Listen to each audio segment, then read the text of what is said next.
Lake Effect brings you conversations about what's happening in Milwaukee and the people, places, and organizations that shape the community. This is Lake Effect Spotlight from WUWM, Milwaukee's NPR. An organization will be in the Milwaukee area, collecting personal oral histories. The stories being gathered are from Indigenous elders who attended one of Wisconsin's Indian boarding schools. The goal is to understand and address the ongoing trauma created by U.S. Indian boarding school policies. WUWM's Eric Vaughn Fellow Maria Peralta Arellano and Jimmy Gutierrez spoke with Charlie Brissett. She's the Oral History Program Manager for the National Native American Boarding School Healing Coalition. She talks about the impacts the school had both in Wisconsin and throughout the country. The beginning of the boarding school era started in and before the 1880s, but it was around that time where Richard Henry Pratt, who is credited with starting Carlisle Industrial School in Pennsylvania. It wasn't the earliest school, but it was one of the earliest schools that was used as a model to design the rest of the Native American boarding schools that were federally supported in the United States. And our organization has now found and researched that there have been over 526 schools identified now in what is known as the United States. You know, as we know, colonization has played a huge role into the determinants of health of our communities and Native American individuals. So every person has been impacted by the effects of not only colonization, but the Indian boarding school legacy. You got into a little bit about what the boarding schools did, right? Like all of the ways that it was a forced assimilation and just how prolific the system was dating back to the 1880s to pretty recently here in Wisconsin, and that there are over 500 of these schools nationwide. I'm curious about the why. Can we spend some more time with exactly what was the purpose behind these schools? Why were they built?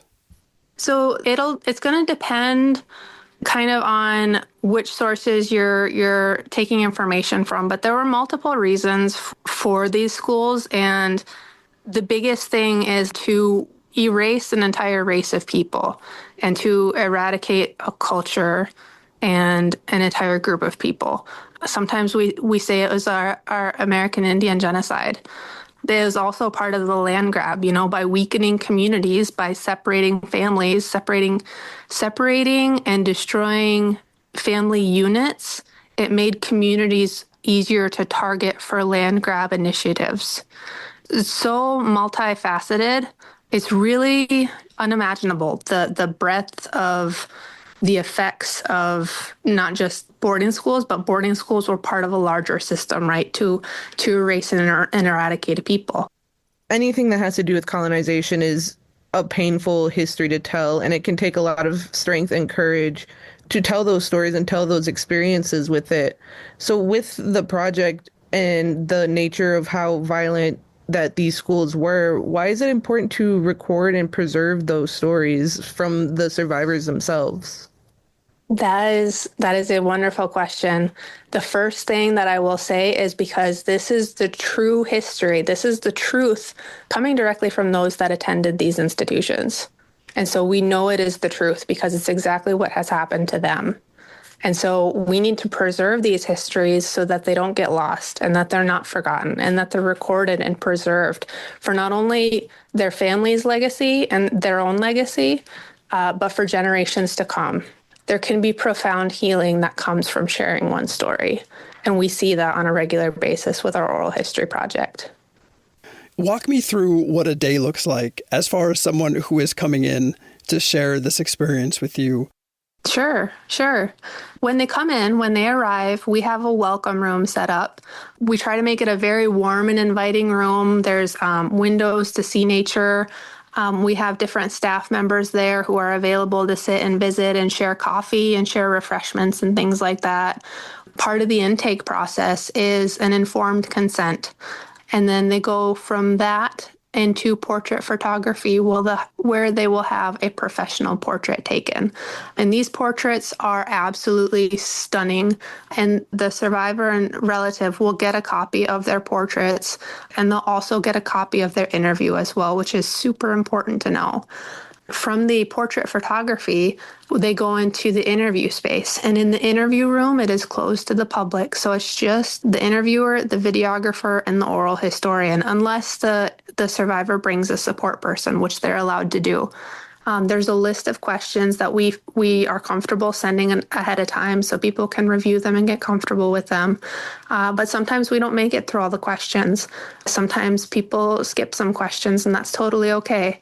The most important thing I always say is the story that you want to share, the story that wants to be told. That's the most important thing. And so our interviews last anywhere from 30 minutes to an hour and a half. It just depends on what you want to share. From there, we go into a quiet room with our Indigenous licensed professional counselor who specializes in boarding school history and trauma-informed care. And yeah, then that's it. And so people come and they just come for their interview portion, and then that's it, and they leave. Or some people, end up staying with us the whole week. So we really try to do what we can to eliminate any obstacles or any barriers for participating. And so if there's any questions, people can please feel free to reach out to me directly, and I'd be happy to answer and see how we can make it work. Thanks for breaking that down for us, Charlie. And it sounds like there's so many different ways that people could express themselves and find an outlet after they share their stories. And as we all know, healing comes in different ways for different people. And for the people who are coming to share their stories, what does closure or healing look like for survivors specifically? That is a great question, Maria. It's also hard for me to say exactly because that is a question that we ask every survivor that comes and sits down with us. But what does healing look like or feel like to you? And so sometimes people do say that sharing their story has been healing for them. Sometimes people say it's been a weight lifted off of their shoulders, a weight that they've been carrying for 60 plus years. Sometimes it's the first time they're sharing some of these stories, and it can have profound healing impacts. We've had family members. For example, we had a mother and a daughter come in once, and they both attended boarding schools, and they both interviewed with us. And then they shared with us later on in the week that it was really able to open some doors for communication for them. We've even had somebody share with us, one of our best compliments we've ever received. Somebody shared with us that sitting down with us and sharing their story and spending time with us was better than the years of therapy work that they've been doing. As Native people, as Indigenous people, we can relate to one another because we've all been through this. We're all a part of this. Like I said earlier, the Federal Indian Boarding School legacy and era has affected all of us, whether directly or indirectly. And so we can all relate to that with each other. To be able to share space with one another and talk about it and talk with each other and share with each other, again, profound healing can come from that. I find it interesting that you're doing this work because it sounds like you have a personal attachment to this work within your own family. It feels like you have a specific lens on seeing the value of elders talking about this history. Yeah, I have a direct connection to this work. My mom is a boarding school survivor of Holy Childhood of Jesus in Harbor Springs, Michigan. Her brothers went there. Some of her cousins went there. I didn't find out that my mom went to boarding school until I was in college, and I was learning about boarding schools for the first time. And when I found out that she had gone to a boarding school, my jaw hit the floor and I was stunned. And so we talked about it. And to be concise, I'll just share that the conversations that we had at that time versus the conversations that we have now are so different. They're so evolved. When we started out talking about them, initially she was defensive because in a way, she had a positive experience there at boarding school. She had a roof over her head. She had 3 square meals. She had a bed. There wasn't abuse. Whereas there was alcoholism and there was poverty and there was, abuses at home happening because, again, colonization has had that intergenerational effect, right? Now like I said, our conversations have evolved. So she's been able to see that there were different things that she maybe didn't realize were happening at the school. But looking back now, she sees, wow, that's wrong, or wow, that's not okay.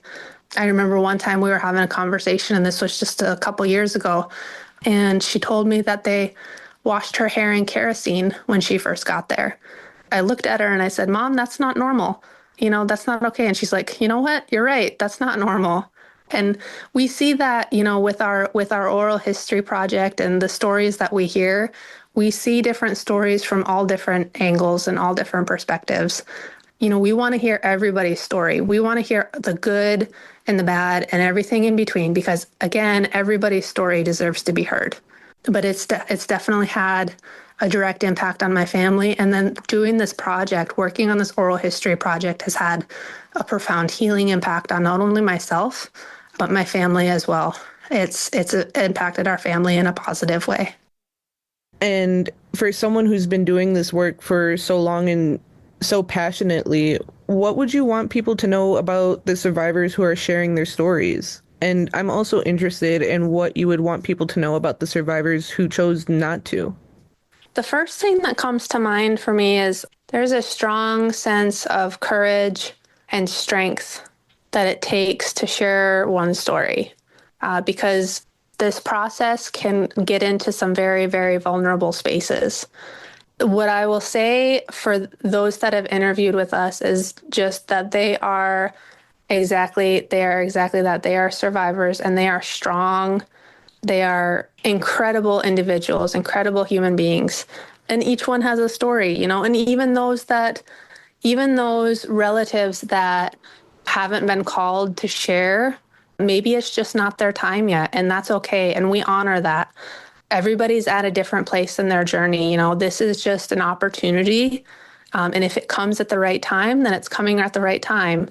Maybe this is a sign that it's time to share your story, by hearing this. And so we don't pressure anybody if they're, not ready to share. That's okay. But we are ready to hear and to hold space if and when somebody's ready to share their story.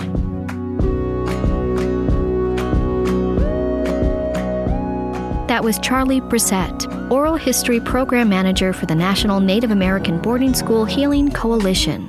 She spoke with WUWM's Maria Peralta Arellano and Jimmy Gutierrez. If you or someone you know has history that you'd like to share, you can find more information about how to sign up at WUWM.com. You can find more interviews like this one by visiting WUWM.com/Lake Effect. And while you're there, subscribe to the Lake Effect Spotlight podcast.